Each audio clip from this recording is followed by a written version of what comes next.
കയ്യിലൊട്ടും തന്നെ മാവാവാതെ കൈ ചൂടാവുകയോ പൊള്ളുകയോ ഒന്നും ചെയ്യാണ്ട് നല്ല സോഫ്റ്റായിട്ട് പത്തിരിക്കുള്ള മാവോ അതുപോലെ തന്നെ ചപ്പാത്തിക്ക് ഏതിനുള്ള മാവും കുഴച്ചെടുക്കുന്ന ആ ഒരു വീഡിയോ ആണ് ഇന്നത്തെ നമ്മൾ വീഡിയോയിൽ കാണിക്കാൻ പോകുന്നത്. നല്ല സോഫ്റ്റായിട്ട് മാവ് എങ്ങനെ കുഴച്ചെടുക്കുക കയ്യിലൊന്നും ആവാണ്ട്. അതിന് വേണ്ടിയിട്ട് ആദ്യം തന്നെ ഈ ഒരു ഗ്ലാസ്സിന് 1 ഗ്ലാസ് പൊടിയാണ് ഞാൻ എടുക്കുന്നത്. അതുകൊണ്ട് തന്നെ ആദ്യം 1 ഗ്ലാസ് വെള്ളം എടുക്കുന്നുണ്ട്, വീണ്ടും 1/2 ഗ്ലാസ്. ഇത് ഒട്ടും അറിയാത്തവർക്ക് വേണ്ടിയിട്ടാണ് കേട്ടോ. നമ്മൾ 1 ഗ്ലാസ് പൊടിയാണെങ്കിൽ 1.5 ഗ്ലാസ് വെള്ളം എടുക്കുക. വെള്ളം ഒഴിച്ച് കൊടുത്തിട്ടുണ്ട്. ഇനി ഇതിലേക്ക് ആവശ്യത്തിന് ഉപ്പും കൂടി ചേർത്ത് കൊടുക്കുക. ഈ ഒരു സമയത്ത് നിങ്ങൾക്ക് വെളിച്ചെണ്ണയോ ഓയിലോ വേണേൽ ചേർത്ത് കൊടുക്കുക. ഞാനിപ്പോൾ ഓയിലോ വെളിച്ചെണ്ണ ഒന്നും തന്നെ ചേർക്കുന്നില്ല. ഉപ്പും കൂടി ഇട്ടിട്ട് ഒന്ന് മൂടി വെക്കുന്നുണ്ട്. ജസ്റ്റ് 2-3 സെക്കൻഡ് കഴിയുമ്പോൾ നമ്മുടെ വെള്ളം തിളച്ച് വരുന്നുണ്ട് കേട്ടോ. ഈ ഒരു സമയത്ത് നമ്മൾ വെള്ളം എടുത്തിട്ടുണ്ട്. ആ ഒരു ഗ്ലാസ്സിന് തന്നെ 1 ഗ്ലാസ് പത്തിരിപ്പൊടിയാണ് എടുക്കുന്നത്. വറുത്തതോ വറുക്കാത്തോ ഏത് പൊടിയായാലും കുഴപ്പമില്ല. എന്നിട്ട് 1 സെക്കൻഡ് അങ്ങോട്ട് മൂടി വെക്കാം. മൂടി വെക്കുമ്പോൾ മാവ് ആ വെള്ളമൊക്കെ നന്നായിട്ട് തിളച്ച് മുകളിലേക്ക് വരുന്ന സമയത്ത് മാവ് നന്നായിട്ട് വെന്ത് കിട്ടും. പത്തിരിക്കുള്ള മാവ് എപ്പോഴും നന്നായിട്ട് വെന്ത് കിട്ടണം കേട്ടോ. എന്നിട്ട് തീയൊന്ന് ഇനി കുറച്ച് വെക്കുക. എന്നിട്ട് നല്ലതുപോലെ അടുക്കി പിടിക്കാതെ ഇളക്കി കൊടുക്കാം. നന്നായിട്ട് എല്ലാ ഭാഗത്തും മിക്സാക്കി ഇളക്കിയതിന് ശേഷം തീ അങ്ങോട്ട് ഓഫ് ചെയ്തിട്ട് വീണ്ടും 1 സെക്കൻഡ് മാത്രം ഒന്ന് മൂടി വെക്കുന്നുണ്ട്. ഞാനിപ്പോൾ ചെറിയ അളവിലാണ് ഇവിടെ പത്തിരിക്കുള്ള മാവ് റെഡിയാക്കി എടുക്കുന്നത് കേട്ടോ. അപ്പോൾ ഈ ഒരു വീഡിയോയിൽ കാണിക്കാൻ വേണ്ടിയിട്ടാണ്.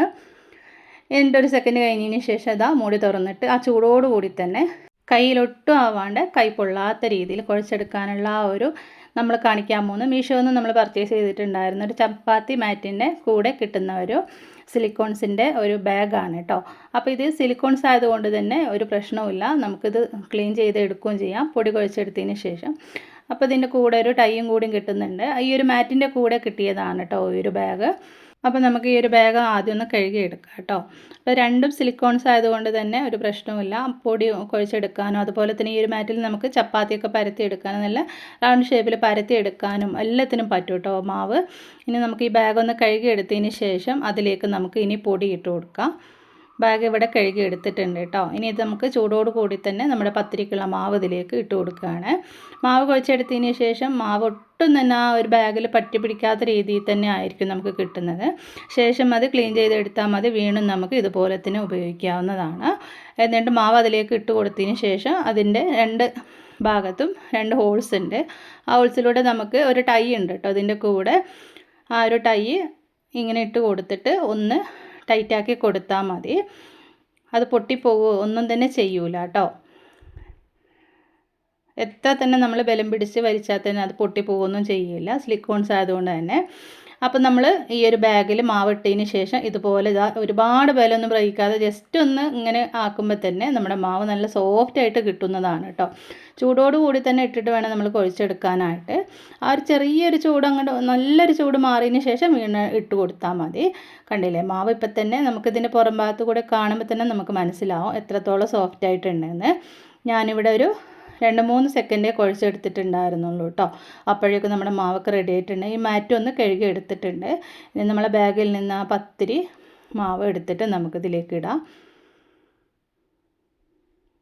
നല്ല സോഫ്റ്റായിട്ട് തന്നെ നമ്മുടെ കയ്യിലൊന്നും പറ്റി പിടിക്കാതെ കൈ പൊള്ളാത്ത രീതിയിൽ നമ്മളിതാ പത്തിരിക്കുള്ള മാവിടെ കുഴച്ചെടുത്തിട്ടുണ്ട് കേട്ടോ. ഇതിൻ്റെ ഉള്ളിലൊന്നും ഒരുപാടൊന്നും ആയിട്ടില്ല, കുറച്ച് മാത്രമേ ഇങ്ങനെ ഉള്ളൂ. അപ്പം തന്നെ നമുക്കത് വാഷ് ചെയ്ത് വീണ്ടും നമുക്ക് ഉപയോഗിക്കാവുന്നതാണ്. നല്ല സോഫ്റ്റായിട്ട് പത്തിരിമാവ് കൂടെ കുഴച്ചെടുത്തിട്ടുണ്ട് കേട്ടോ. അപ്പോൾ ഈ ഒരു പ്രോഡക്റ്റിൻ്റെ ലിങ്ക് നിങ്ങൾക്ക് ആവശ്യമുണ്ടെങ്കിൽ ഇതിൻ്റെ ലിങ്ക് ഞാനിടാം. നമുക്ക് യൂട്യൂബ് പേജിൽ നമുക്ക് ഇടാൻ പറ്റുമെന്ന് അറിയില്ല, കോപ്പിറൈറ്റ് വരുന്നുണ്ട്. അതുകൊണ്ട് തന്നെ നമുക്ക് ഇൻസ്റ്റയിൽ നമ്മൾ ഷാനിസ് വയനാട് എന്ന ഇൻസ്റ്റാ പേജിൽ നിങ്ങളൊന്ന് ഫോളോ ചെയ്തിട്ട് ഒന്ന് ലിങ്ക് എന്ന് കമൻറ്റ് ഇട്ടാൽ മതി. അപ്പം തന്നെ നിങ്ങൾക്ക് ഡീമിലേക്ക് ലിങ്ക് വരുന്നതാണ് കേട്ടോ. അപ്പോൾ നോമ്പാകുമ്പോഴേക്കും വേഗം തന്നെ പർച്ചേസ് ചെയ്തോളൂ. നല്ല ഉപകാരപ്രദമായിട്ടുള്ളൊരു ബാഗ് തന്നെയാണ്.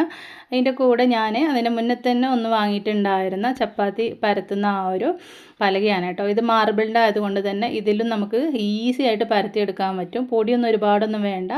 അതിൻ്റെ ആ ഒരു പത്തിരീൻ്റെ കുഴലും അതുപോലെ തന്നെ ആ ഒരു പലകയും മാർബിളിൻ്റെ ആയതുകൊണ്ട് തന്നെ നമുക്ക് സ്മൂത്തായിട്ട് പരത്തിയെടുക്കാൻ പറ്റും കേട്ടോ ചപ്പാത്തിയും പത്തിരിയൊക്കെ. അതിൻ്റെ ലിങ്ക് വേണമെന്നുണ്ടെങ്കിൽ നിങ്ങൾ ചോദിച്ചോളൂ, ഞാൻ തരാം.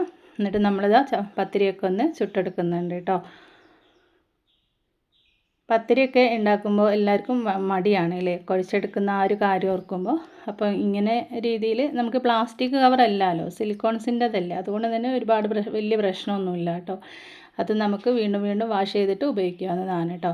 അങ്ങനെ ഇതാ പത്തിരിയൊക്കെ ഇവിടെ റെഡിയായി കിട്ടിയിട്ടുണ്ട്. അടിപൊളിയായിട്ട് ഞാൻ പെട്ടെന്ന് തന്നെ പത്തിരി ഉണ്ടാക്കി എടുത്തിട്ടുണ്ട് കേട്ടോ. ഇന്നത്തെ വീഡിയോ ഇത്രയേ ഉള്ളൂ. നമ്മുടെ വീഡിയോക്ക് ഒരു ലൈക്ക് അടിക്കാനും നമ്മുടെ വീഡിയോസും ചാനലൊക്കെ ആദ്യമായിട്ട് കാണുന്നവരൊക്കെ ഉണ്ടെങ്കിൽ ഒന്ന് സബ്സ്ക്രൈബ് ചെയ്ത് സപ്പോർട്ട് ചെയ്യാനും മറക്കരുത് കേട്ടോ.